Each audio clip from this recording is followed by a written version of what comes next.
Muito bem, meus irmãos e minhas irmãs, chegamos a mais um Subsídio Teológico.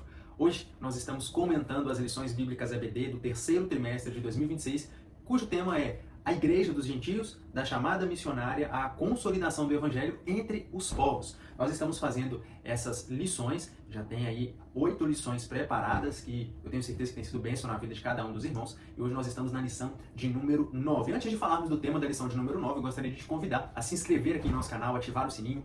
Toda semana nós lançamos um vídeo novo e você, nosso querido irmão, querida irmã, é muito bem-vindo a participar. Eu tenho certeza que essas pré-aulas irão auxiliar nos seus estudos, nos seus preparos, para que durante a sua classe, durante a sua lição de EBD, Deus possa continuar te usando como um instrumento, um canal de bênção na vida de outras pessoas. Se caso você está chegando através desse vídeo, seja muito bem-vindo, puxe a cadeira, pegue aí um papelzinho, uma caneta ou a própria Bíblia, lição, e vamos anotar, porque tem muita coisa boa para vocês. Lição de número 9 tem como tema coragem para testemunhar. Paulo diante da multidão. O texto áureo está em Atos capítulo 22, versículo de número 15, que diz o seguinte: porque hás de ser sua testemunha para com todos os homens do que tens visto e ouvido.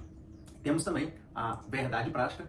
Todo aquele que teve um encontro real com Cristo é chamado a testemunhar dele com fidelidade, mesmo em meio à oposição e ao sofrimento. Essa lição, vai ser um tapa na cara hoje do que nós dizemos ser a grande massa evangélica, porque hoje o evangelho, entre aspas, que é pregado, é o evangelho de bênçãos, de alegria, de vitória. Não é só alegria, é só vitória, meu irmão, é só bênção. Mas nós vamos aprender hoje com a trajetória de Paulo aqui na terceira viagem, de que mesmo diante de oposição, mesmo diante de sofrimento, de perseguição, o servo do Senhor, ele é chamado a continuar testemunhando de forma fidedigna do seu testemunho, da sua conversão, daquilo que realmente ele encontrou, teve o contato com a nossa entidade celestial, com o Pai, com o Filho, com o Espírito, com o nosso Salvador.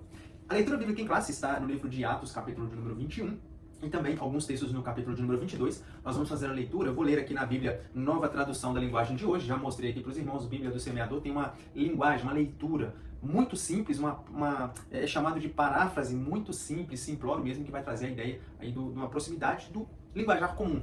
Então, Atos capítulo de número 21, a partir do verso de número 27, nós vamos fazer algumas leituras intercaladas que diz o seguinte, que é quando Paulo ele está sendo preso ali no templo. Quando os 7 dias da purificação estavam para acabar, alguns judeus da província da Ásia viram Paulo na área do templo. Então atiçaram a multidão, agarraram Paulo e começaram a gritar: Israelitas, nos ajudem! Este é o homem que vai pelo mundo inteiro falando a todas as pessoas e dizendo mentiras contra o povo de Israel, a lei de Moisés e este templo. E agora ele está trazendo não-judeus para dentro da área do templo, profanando assim este lugar santo. Versículo de número 30. A confusão se espalhou por toda a cidade e o povo veio correndo de todos os lados. Eles agarraram Paulo e o arrastaram para fora da área do templo e fecharam os portões. Verso de número 31. Quando a multidão já ia matar Paulo, o comandante das tropas romanas recebeu a notícia de que toda a cidade de Jerusalém estava revolta. Verso 33. Aí o comandante chegou perto de Paulo, prendeu e mandou amarrá-lo com 2 correntes. Depois perguntou: quem é este homem? O que foi que ele fez? Mas na multidão, uns gritavam uma coisa, outros gritavam outra. A desordem era tão grande que o comandante não pôde descobrir o que havia acontecido. Então, mandou que os soldados levassem Paulo para dentro da fortaleza. Versículo de número 39. Paulo respondeu: eu sou judeu, nascido em Tarso, cidade muito importante da região da Cilícia. Por favor, me deixe falar com o povo. Então o comandante deixou. Paulo ficou de pé na escadaria e fez um sinal com a mão para o povo pedindo silêncio. Quando todos ficaram calados, Paulo começou a falar em hebraico. Ele disse, aí agora nós temos o capítulo de número 22, vamos ler do verso 1 até o verso de número 7. Meus senhores, irmãos e pais, escutem o que eu vou dizer a vocês em minha defesa. Quando o ouviram falar em hebraico, eles ficaram mais quietos ainda. Então Paulo disse, eu sou judeu, nascido em Tarso, na região da Cilícia, mas fui criado aqui em Jerusalém como aluno de Gamaliel. Fui educado muito rigorosamente dentro da lei dos nossos antepassados. Eu era muito dedicado a Deus, como todos vocês aqui também são. Persegui os que seguiam este caminho e fiz com que alguns fossem condenados à morte. Prendi homens e mulheres e os joguei na cadeia. O grande sacerdote e todo o conselho superior podem provar que estou dizendo a verdade, pois eu recebi carta deles, escrita para os irmãos judeus que moram em Damasco. E fui até lá para prender os seguidores deste caminho e trazê-los presos com correntes a Jerusalém, a fim de serem castigados. E Paulo continuou. Eu estava viajando, já perto de Damasco, e era mais ou menos meio-dia. De repente, uma forte luz que vinha do céu brilhou em volta de mim. Eu caí no chão e ouvi uma voz que me dizia, Saulo, Saulo, por que você me persegue? Essa é a leitura bíblica em classe desse texto, onde Paulo, ele fazendo uma apresentação, uma autobiografia para o povo, povo que ali estava presente, judeus, ele mostra, contando o seu testemunho, como foi o momento da sua conversão, quem ele era. A gente vai aprender um pouquinho aqui hoje exatamente sobre as trajetórias da vida de Paulo, desde o seu nascimento, sua trajetória como marcada como aluno de um grande sábio, de um grande professor ali de Jerusalém. Depois ele recebendo instruções, direcionamento, cartas do próprio sumo sacerdote, do grande comício de pessoas que estavam ali, exatamente agora, pegando ele e colocando para apedrejamento, para que aquela multidão matasse ele, e depois como foi o seu evento de conversão. Nós devemos nos lembrar, meus irmãos, que aqui Paulo ele está retornando para Jerusalém. Aqui é como se nós estivéssemos no fim já da terceira viagem missionária. Paulo ele retornando para Jerusalém, ele vai se encontrar com Tiago, vai trazer as boas novas, contar um pouco sobre tudo aquilo que aconteceu durante essas 3 grandes viagens, mais especificamente dessa última, né, que foi ali nas regiões da Ásia, no continente asiático. E ele vai mostrar o relato da sua trajetória, né, dessa glorificação do Evangelho através da sua vida, através das experiências, aos líderes religiosos da igreja que estava em Jerusalém, que é a igreja matriz, a igreja mãe. Ponto de número 1. Essa é a introdução, essa é a base para a gente poder permear agora os pontos da lição. A prisão de Paulo em Jerusalém, a conspiração dos judeus e a falsa acusação de profanação do templo. O que nós devemos lembrar é que Paulo chegando ali em Jerusalém, ele vai visitar Tiago e depois ele está em um processo de purificação. O texto ele é muito bem claro aqui no capítulo de número 21 e ele vai dizer o seguinte, no versículo de número 27. Quando os 7 dias da purificação estavam para acabar, alguns judeus da província da Ásia viram Paulo na área do templo. A verdade é que pouco importa aquela multidão inflamada que estava pegando Paulo, arrastando ele. Tipo, alguém gritou, tá aqui Paulo, nos ajudem, nos ajudem. E as pessoas, né, o ser humano por si só, no meio de uma muvuca, no meio de uma multidão, ele vê algumas pessoas fazendo alguns movimentos, automaticamente é natural que o ser humano tente repetir aqueles movimentos. Então, viram ali uma muvuca, viram um bafafá, várias pessoas gritando, nos ajudem, esse cara tá pecando, esse cara tá cometendo atrocidades contra o templo, pegando um homem, arrastando. Eles não sabiam quem era aquele homem, não queriam conhecer a história, queriam apenas fazer o que estavam sendo direcionados a fazer. Então, a verdade é que pouco importa para essa multidão que estava inflamada quem era aquela pessoa, quem o arrastou, o que foi feito, eles queriam apenas que o sangue descesse.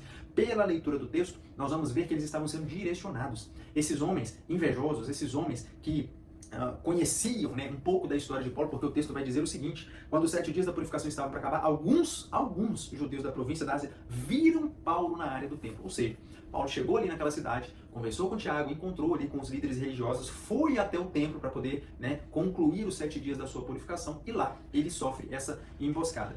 O que eu quero mostrar para os irmãos aqui nessa conspiração dos judeus, nessa acusação de profanação do templo? Porque eles vão trazer, a gente vai falar um pouquinho mais detalhado mais à frente, mas adiantando aqui já, colocando, né, um pouquinho de luz nessa sombra dessa lição, é que a acusação deles é que Paulo estava indo contra o templo, contra a lei de Moisés, ensinando coisas totalmente contrárias ao que eles acreditavam, né? O que o judaísmo pregava, o que o farisaísmo, aquela organização, aquela ordem a qual Paulo pertencia, o que eles pregavam. Então, é como se eles estivessem dizendo, esse homem, ele está indo contra tudo o que nós ensinamos. Ele está aqui no templo, mas está trazendo gentios para dentro do templo. E o templo ele foi feito para os judeus, para adoração ao Deus judeu, né? Ao Deus dos judeus. Então, o que nós aprendemos aqui é que a fidelidade de Paulo mostra que o servo de Deus pode ser caluniado, pode ser perseguido, pode sofrer acusações, todo tipo de atrocidades, mas ele permanece firme, porque ele confia naquele em quem ele crê. Tem um texto lá em 2 Timóteo, vamos fazer a leitura desse texto, eu gosto muito dessa leitura, segunda carta, inclusive de Paulo, segunda carta de Paulo a Timóteo, no capítulo de número 1, depois de primeira e depois de segunda Tessalonicenses, segunda carta de Paulo a Timóteo, capítulo 1, versículo de número 12, diz o seguinte,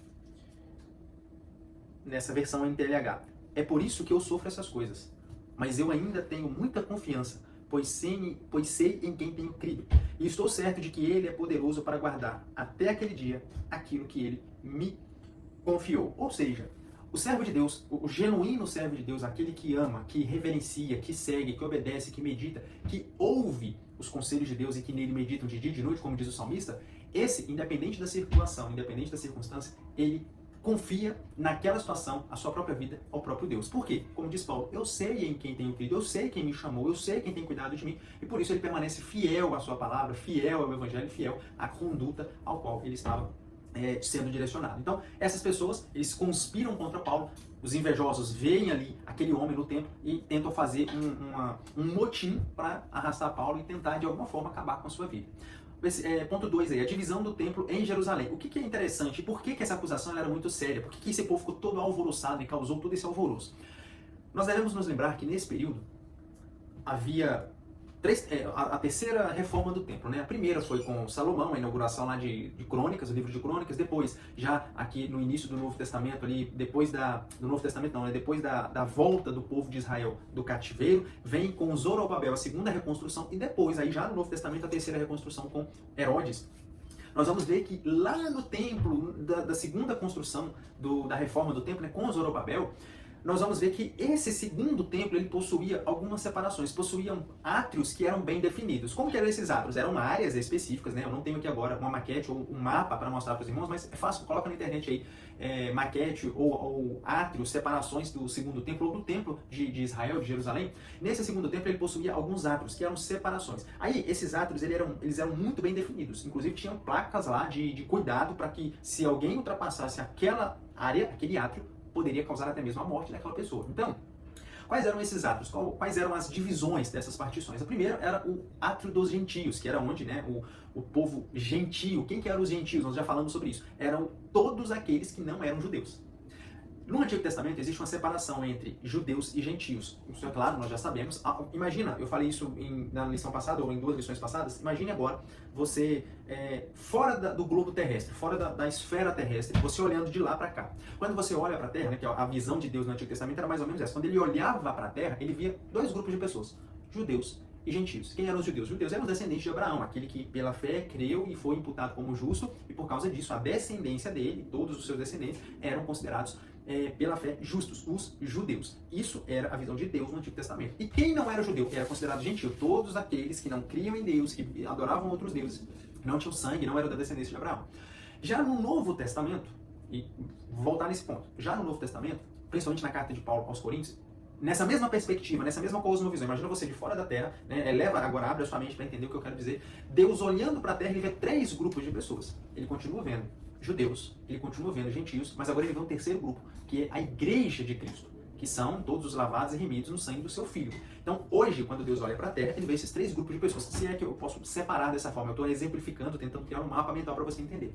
Só que no período em que essas situações estavam acontecendo, eles não tinham a Bíblia que nós temos hoje com 66 livros separados em Novo e Antigo. Não, eles tinham a Torá, eles tinham ali aqueles rolos, os pergaminhos, que eram considerados os mandamentos, né, era considerado ali a Bíblia daquele período. Então, a separação era essa. Havia, então, o átrio dos gentios, havia também esse átrio dos gentios, né, a exemplificação é que ele era aberto a todos. Qualquer pessoa podia entrar nesse local, nessa repartição do templo. Isso era aberto a todas as pessoas. Isso aí está lá em Mateus capítulo 21, versículo 12 ao versículo 13. Uma outra repartição era o átrio das mulheres. O próprio nome já diz. Somente mulheres poderiam entrar e estabelecer ali o contato dentro desse local.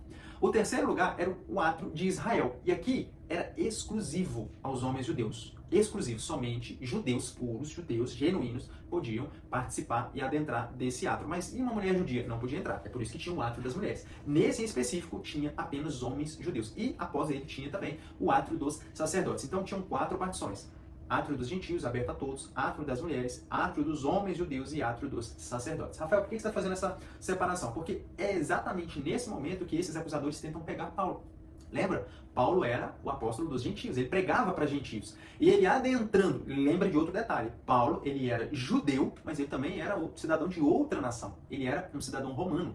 E para o judeu genuíno isso era algo abominável, era algo inaceitável. Então por causa disso, imagina, Paulo entrando dentro do átrio que ele já não estava lá nos gentios, ele provavelmente estava no átrio dos homens judeus, que era o local apropriado. Esses homens reconhecendo Paulo, eles tentam acusá-lo de profanação do templo. Esse homem aqui é o apóstolo dos gentios, ele fica pregando e está aqui dentro, trazendo pessoas aqui para dentro do templo.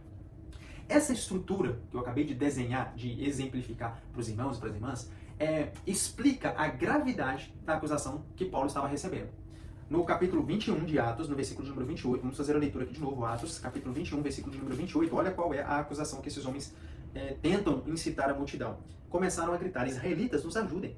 Este é o homem que vai pelo mundo inteiro falando a todas as pessoas e dizendo mentiras contra o povo de Israel, contra a lei de Moisés e este templo. E agora ele está trazendo não-judeus para dentro da área do templo, profanando assim este santo lugar. Olha para vocês verem.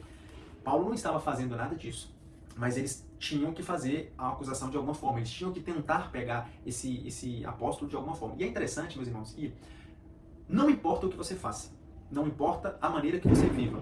Infelizmente, pessoas invejosas e pessoas que querem o seu mal, independente se você faz o bem, age corretamente, eles vão querer pegar a sua vida, o seu exemplo e martirizar você, fazer com que o seu nome seja caluniado, seja profanado, seja algo abominável diante das pessoas, simplesmente pelo fato de terem inveja da sua vida. E aqui entra um detalhe, inveja não é o querer o que o outro tem. Ah, eu tô com inveja do cara porque ele tem um carro. Não, a inveja, o pecado da inveja, a raiz dela é muito mais profundo. O invejoso, ele não tem inveja do que você tem. Ele tem inveja porque você tem.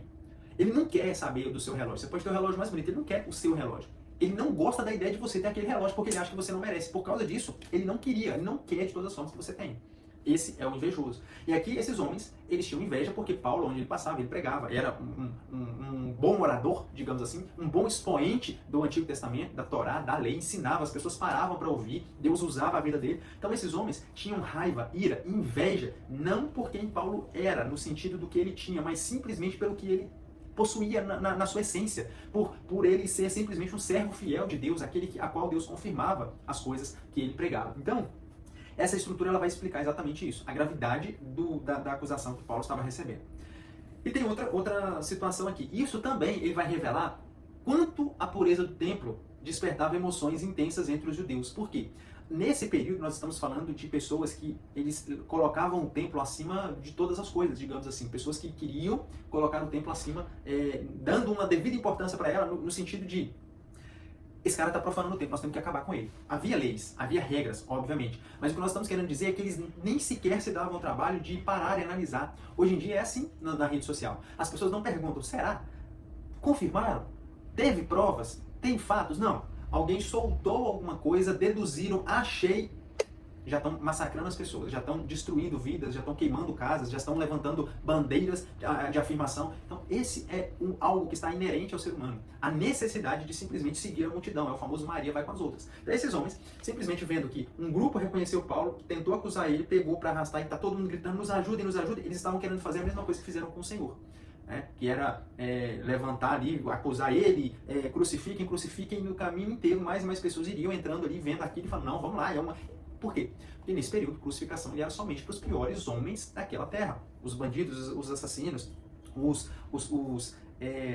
conspiradores do governo. Então esses homens aqui eram os merecedores daquele tipo de martírio, né?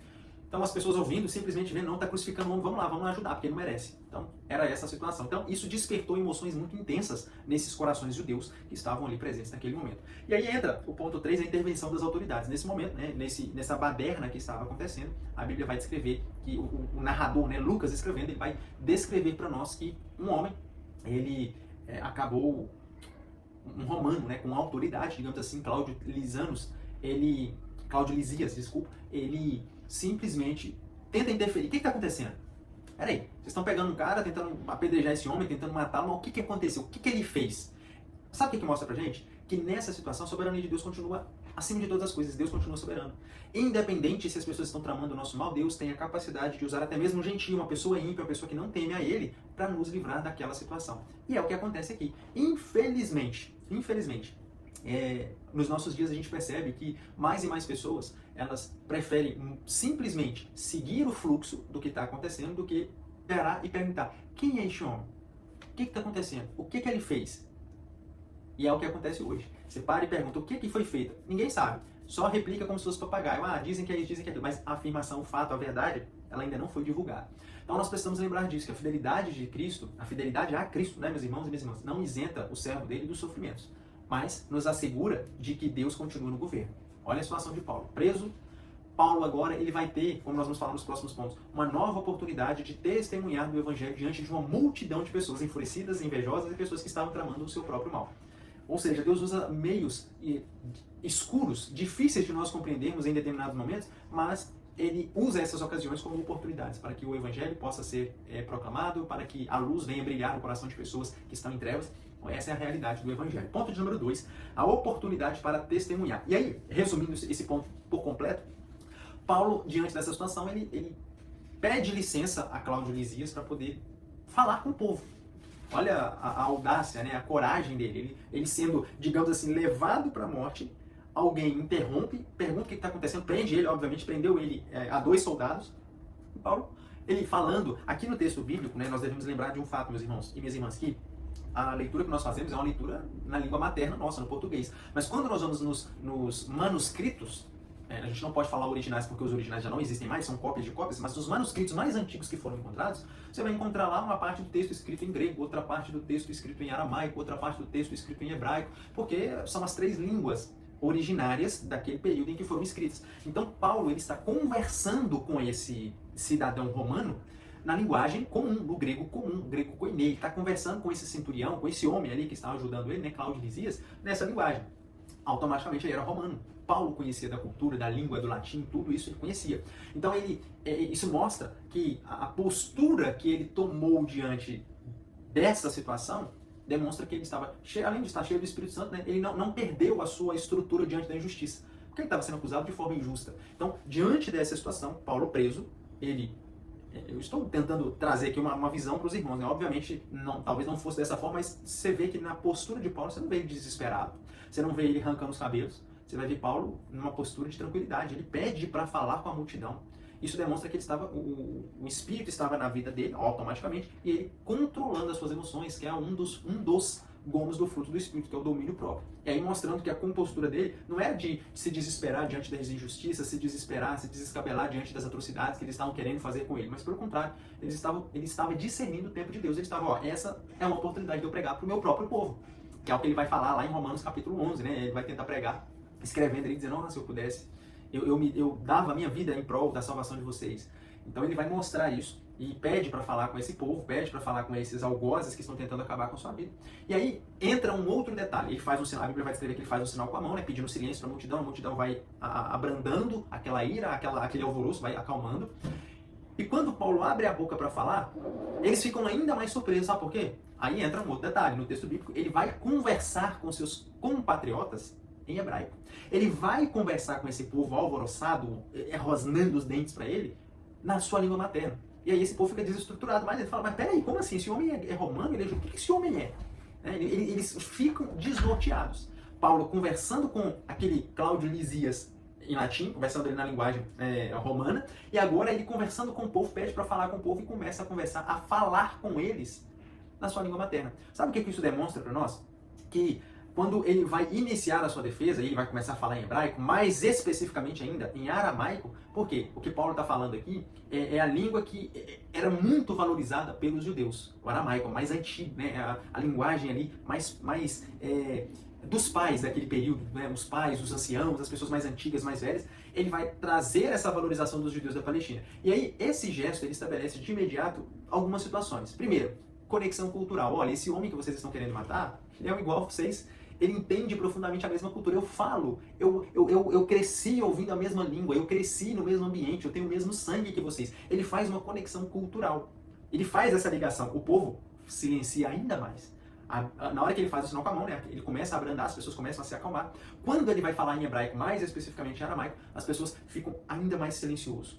Um grande silêncio toma conta, porque as pessoas se conectam com Paulo agora. Opa, esse é um compatriota, esse é um irmão nosso.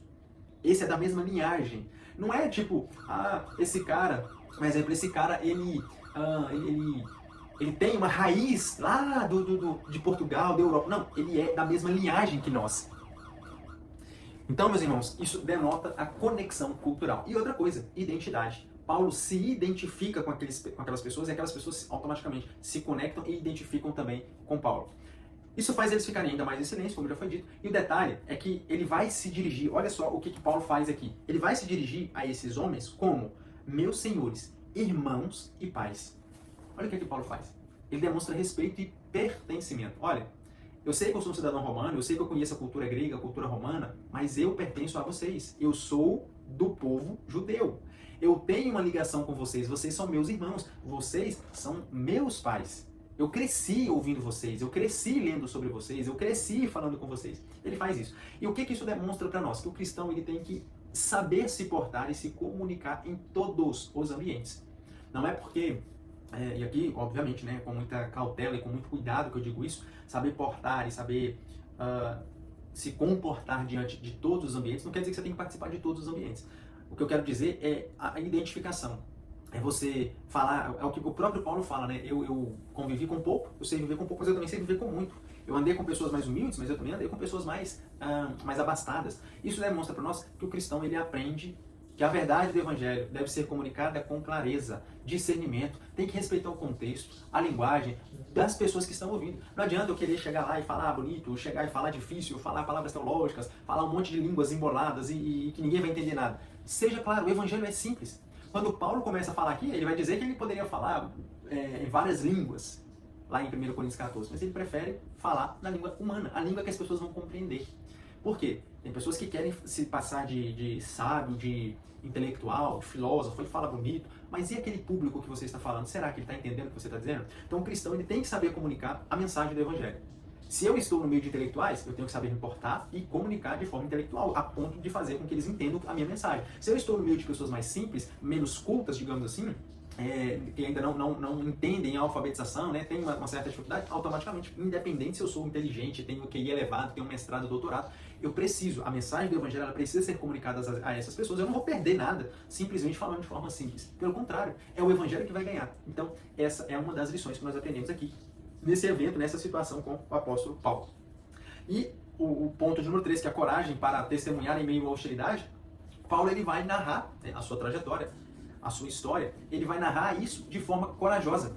Ele vai mostrar a sua formação judaica, ele vai mostrar o seu zelo religioso, ele vai mostrar que ele foi perseguidor da igreja, que ele recebeu cartas dos próprios, do concílio de Jerusalém, do alto escalão da igreja daquele período, né, da sinagoga, que ele recebeu cartas de perseguição, e ele perseguia os seguidores do caminho. Por que ele usa isso aqui? Porque já falamos isso também. Quando, ali na sua segunda viagem missionária, se não me falha a memória, as pessoas estavam se identificando com o Evangelho, né? Principalmente ali em Atos 11, Atos 17, onde os cristãos são chamados pela primeira vez de cristãos. Antes disso, eles eram conhecidos como seguidores do caminho. Por quê? Se pareciam com Cristo, aquele que seguiu o caminho, então eles são os seguidores do caminho. Eles ainda não eram chamados de cristãos. Essa era uma forma de menosprezar, de debochar, de zombar dos cristãos. Então, quando Paulo ele fala que ele perseguia esse caminho, ou as pessoas que andavam nesse caminho, ele está trazendo a mesma linguagem que esse povo usaria. Ele está trazendo a mesma comunicação, a mesma forma de dizer. Eu fui igual a vocês, eu agi igual a vocês, eu andava igual a vocês, eu pensava igual a vocês, eu vivia igual a vocês. Ele está trazendo exatamente essa percepção. Último ponto, o poder do testemunho pessoal. Aqui entra um detalhe, eu quero explicar isso um pouquinho mais detalhado, mas para a gente ganhar tempo. A vida de Paulo antes da conversão, ele vai fazer todo um retrocesso na sua vida, né, fazendo ali a sua justificação, a sua autodefesa, mostrando que, olha, vocês estão agindo dessa forma, eu também agi dessa forma, eu fui desse jeito, ó, eu cresci dessa forma, eu aprendendo isso, eu fui instruído aos pés de Gamaliel. Ele vai trazendo toda a sua vida regressa, tudo aquilo que aconteceu com ele antes da conversão, e aí entra aonde ele mostra o encontro que ele teve, o encontro genuíno que ele teve com Cristo, que vai mostrar que Paulo não foi convertido pela investida humana, tem a palavra certa que eu quero encontrar, ele não foi confrontado por causa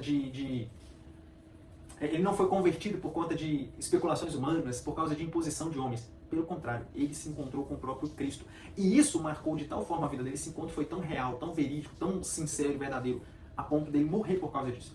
Inclusive, tem até os historiadores, eles dizem o seguinte: seria muito loucura dos apóstolos, principalmente nos primeiros anos da igreja, no primeiro século, seria muita loucura esses homens morrerem da forma que morreram, né? Pedro crucificado de cabeça para baixo, homens que foram perseguidos, mortos ao fio da espada, foram arrastados, esquartejados, todos os tipos de morte, morrerem defendendo algo que eles não criam, que é, por exemplo, aquela questão da ressurreição.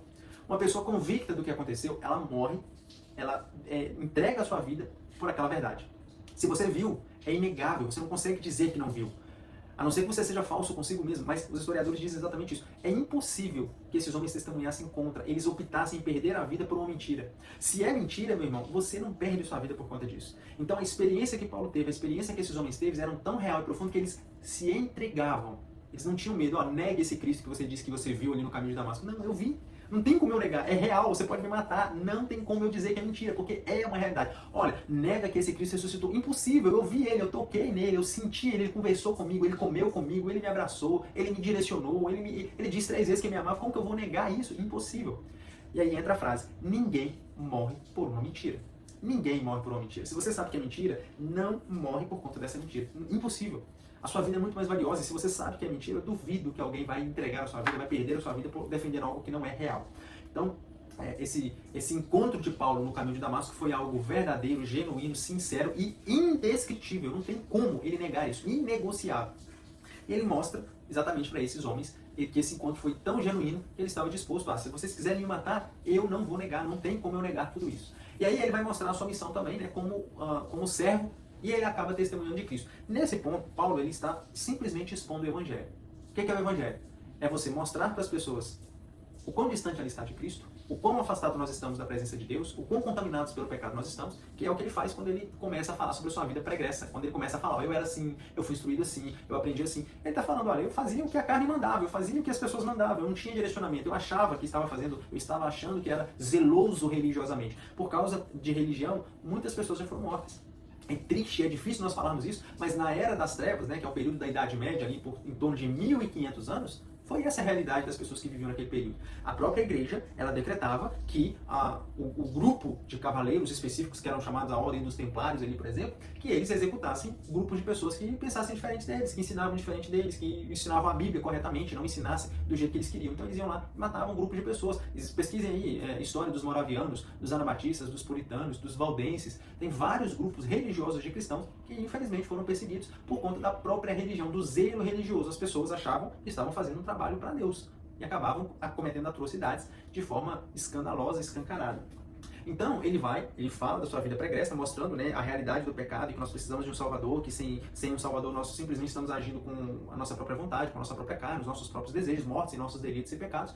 E ele vai falar do encontro que ele teve com Cristo, que é o que acontece com todo cristão, aquele cristão que entende, cara, realmente, eu pequei, eu errei, eu preciso de Jesus, eu preciso de alguém que me ajude, que me resgate, que me salve, que me tire dessas trevas, que abra o meu pensamento, que transforme meu coração de pedra em um coração de carne, que mude a minha mentalidade, que mude o meu comportamento, que mude tudo que está errado em mim. Eu preciso. Quando você entende isso, você encontra com Cristo, porque ele é o único que pode fazer isso, que é o que Paulo, né, aqui eu estou fazendo um paralelo, mostrando, né, a ideia da pregação, da oportunidade que ele abriu ali para pregar o Evangelho. Ele mostra o encontro que ele teve com Cristo e depois, por fim, ele mostra a sua missão e o seu testemunho, que é exatamente o chamado que cada um de nós temos para com o Evangelho, com as boas novas, com o reino de Deus. É o compromisso, né? Nós temos o compromisso de anunciar as boas novas,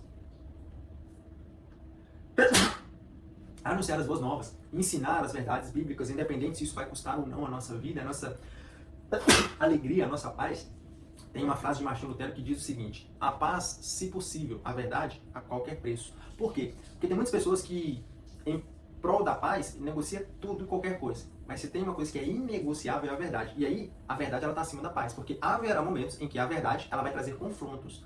O correto deveria trazer paz, tranquilidade, sossego, mas vivemos dias de trevas, sabemos que a verdade, ela, ao invés de trazer esse conforto, essa comodidade, essa paz, ela vai trazer mais conflitos, mais confrontos, perseguição para a nossa vida. O testemunho pessoal, principalmente, ele continua sendo uma das mais poderosas ferramentas do Evangelho para glorificar a Cristo e alcançar corações. Mas aí entra um detalhe.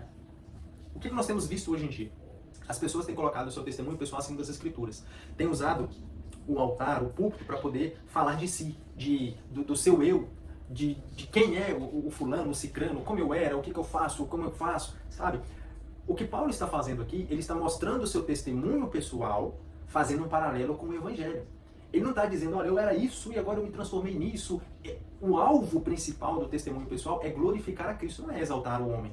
Não é colocar o homem lá no pedestal e como se ele fosse o bambambam, o cara, o homem do momento. Não.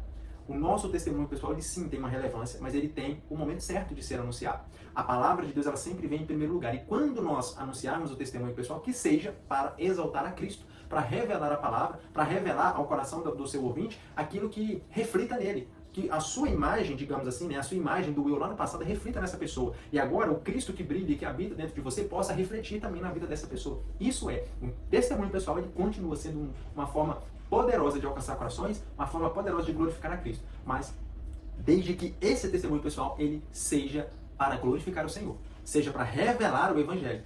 E não para exaltar o homem, não para ganhar troféus, reconhecimento, likes, para mostrar que você era um coitadinho, de vitimismo, tadinho, nossa, ele era assim, olha que bênção, né, que Deus fez isso na vida dele. Mas não direciona essa pessoa a Cristo, está direcionando a visão, o coração dessa pessoa apenas para a sua vida. Então, meus irmãos e minhas irmãs, mais uma vez nós chegamos ao fim de mais uma aula. Eu quero convidar você mais uma vez a se inscrever, ativar o sininho, curte, comente, compartilhe, ajude-nos, porque toda semana nós fazemos esse vídeo para trazer ainda mais iluminação para o seu entendimento, que essas aulas elas têm sido bênção para a sua vida, têm clareado os seus estudos, têm dado norte. No Rafael, eu fui convocado ou fui convocada para fazer, para lecionar a escola dominical, mas eu nunca fiz, eu nunca lecionei, eu não sei como começar. Pega um papel, uma caneta, assista o vídeo, vai anotando os pontos. Às vezes o que eu falo vai trazer para você uma cosmovisão, uma ideia, vai trazer um ponto que quando você se anota, você estuda, se prepara, obviamente, e chega lá na hora, Deus vai iluminar o seu caminho, vai te fazer lembrar de tudo que a gente falou aqui, de tudo que a gente comentou, vai usar o seu conhecimento, a sua vida, toda a sua trajetória e vai alcançar corações. Então, no mais, que Deus continue te abençoando, te dando iluminação, graça, força, abençoando a sua semana, a sua classe, a sua aula.